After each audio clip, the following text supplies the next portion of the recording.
Love that beat. Hey.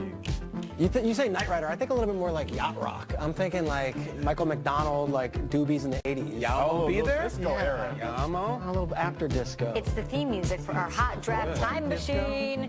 Let's head to 2010. Peter, what was going on in the NFL? It was a great NFL draft in the 2010. Let's look at the top 5 here right off the bat. Sammy Bradford went number 1 to the St. Louis Rams. And Ndamukong Suh 2, Gerald McCoy 3, Trent the Silverback Williams went 4, and Eric Gray went 5. With the exception of people knocking Bradford for his health, I mean, that is a pretty good and strong top 5. I like it. Maybe the best offensive tackle in the game and 2 of the best defensive tackles and arguably the best safety. Bradford's still an NFL starter making $20 million a year. Who else we got in this draft? Let's see, as the 2010 draft rolled on, maybe the biggest first-round steal was Dez to the Cowboys. You remember Dez was talked about as a top 10 pick? He fell. Fell. Jerry did not make the same mistake twice. He passed on Randy Moss in 98. He said, I'm not going to do that again. Took Dez, and Dez was excellent. How about that value? Antonio Brown goes 195th overall to the Steelers. It would be hard to argue that Antonio Brown is not the best wide receiver in the game. He wasn't the 195th, but the 195th drafted player out of Central Michigan. Wow. The Chippewas. With he and J.J. Watt coming out of Central Michigan. And then undrafted Victor Cruz, we know his story, incredible, but it was undrafted out of UMass, a very loaded draft. Some of the other notable names, Earl Thomas, Jason Pierre-Paul, Marquise Pouncey, and I like this one, 25 to the Broncos. Josh McDaniels is the coach, young guy. Who we taking? Timothy Richard Takes Tim Tebow. And then 17 picks later, the Patriots are on the clock. They take Rob Gronkowski. Funny how things work out there. Yeah, so they really do.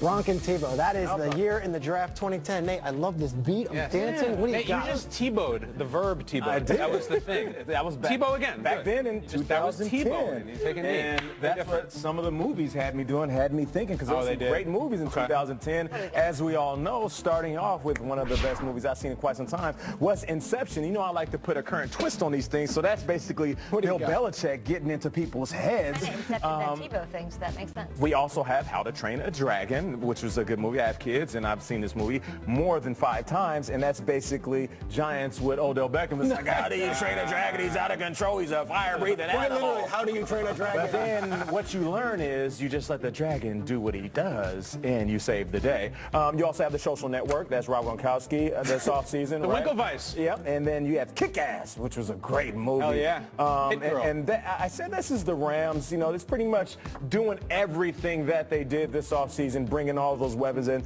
And then there's Get 'Em to the Greek, which was a great movie. Russell Brand burned hot for a minute. He had a moment. He did. He was burning bright. By any means, get him there, and that's Le'Veon Bell with these holdouts, right? You gotta get him there. And then the other guys, that's the Cleveland Browns. They'll forever be the other guys until they're the guys and win some games. In Toy Story 3, I'm going back to the Rams because Toy Story, it's about the toys that Sean McVay has in his Toy Story 3, the 3 guys that they have, Keith Lee, Marcus Peters, and of course, Ndamukong Suh, who is Buzz Lightyear. I love it. I haven't seen one of those movies. Oh, really? Not Toy Story 4 coming out. out. We love those movies, guys. Nope. They're great. All right, let's go on, move on to music, if you will. Okay. But pop culture in general, this year was the end of Lost, which is heart-wrenching to me because I just want to know what that smoke monster is. No idea. I still want to know what the smoke monster No is. resolution? No. They kind of just let it go off the rails. You Jack, didn't watch Lost at all? we have to go back. We have to go back, Kate. Go back. Charlie with the hand. Not Penny's boat. Not Penny's Blew me boat. away. More frustrating what's ending, this- Sopranos or Lost? I never saw The Sopranos. Lost Because you're still lost, and that's like it. That's it. They just started making stuff up. Then time travel got involved. It was a very great show. Very Dharma frustrating ending. Initiative, get real. Yeah. All right, here's the year 2010 K-list songs that I think sort of defined the era. Runaway by Kanye West, my favorite Kanye song ever. Dancing on My Own, made famous by girls, but an insane jam that I'm not sick of to this day. Love the Way You Lie was a huge hit. I like that song. Right above it, we all love at this table. And All I Do Is Win. It was played Still a after hit. every NFL game. That year, I worked for the Rams that year, so it never got played. You didn't hear that? And then Forget You by CeeLo Green. Awesome song. That's the edited title, but yeah. Yes. Great song. There's an asterisk there. I didn't realize that they changed it to They Forget had PG You. and R. They were smart. They're like, we got a great song that's vulgar, but let's make some money out of it. Make some money. Yeah. You know who needed to spend some more money back in 2010?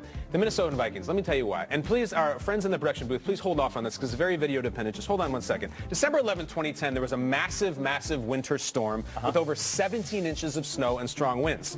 Workers back in the Metrodome noticed, guys, I think the roof is sagging a little bit. It seems to be leaking. This might be a problem. We got Vikings-Giants going on here. Is this a big deal? Well, it was, because around 5 a.m. on Sunday, December 12th, a Fox Sports crew was setting up for the game, and they noticed, now, hold on, now we got water coming down the dome. Out water. We're playing a football game here, and ladies and gentlemen, what happened from that point? Please roll it.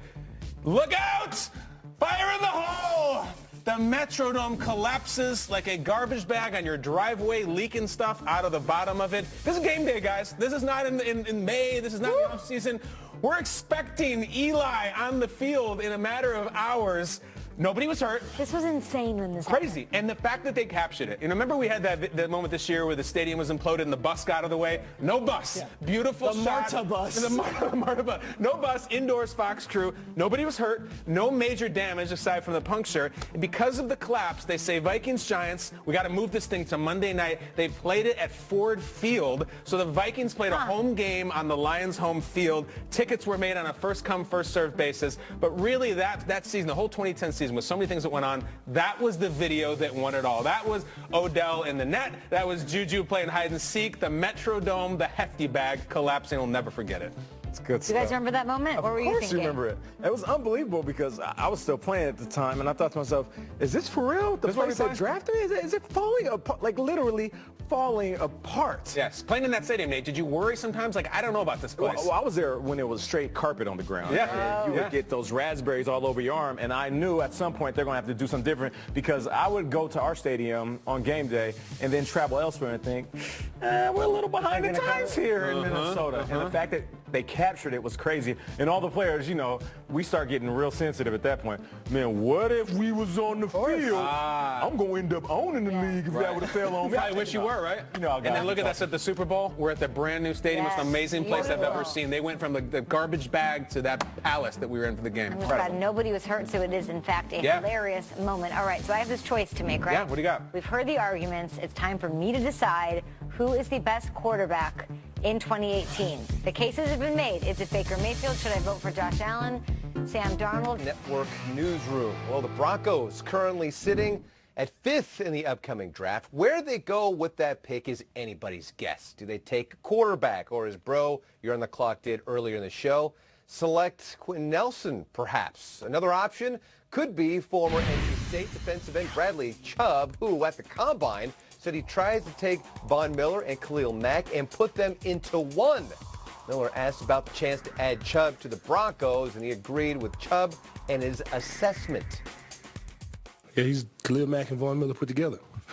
That's a pretty good player. Yeah, he is a great player, and I would love to have him. You know, I'd love to have him on my team. You know, you don't come across guys like that often, and you know, having a number 5, you know, pick in the draft, you know, I hope we don't have, you know, a high pick like that for a while. So, you know, if we could, you know, steal a player like that, you know, I'm all for it. Miller and Chubb? I mean, come on. Well, despite off-season trade rumors, Bears' new head coach, Matt Nagy, says Jordan Howard will be the lead back in 2018. Nagy also believes the team is very strong at this position. Let's not forget about Little Smokey either, Tariq Cohen. Nagy says they would be crazy to use one back. He went on to say teams are going with multiple backs, and Chicago will be no different with Cohen and Howard. Texans wide receiver DeAndre Hopkins, meanwhile, says he believes himself and quarterback Deshaun Watson will be the best duo in the NFL. And who am I to argue? He also did some traveling this offseason, which led to a potential great nickname for D-Hop, let's just say. You enjoying the sunny weather? Always. Been traveling, been to Paris, it's been rainy. You know, it's always good to be back in Houston. The first time you've been over there? No, I went last year. Love it, man. I love it. Just getting around, you know, traveling, seeing a different world, South Carolina and Texas. Anybody recognize you over there? Oh, yeah. A lot of people did, actually. It kind of surprised me. I didn't think I was global as I was.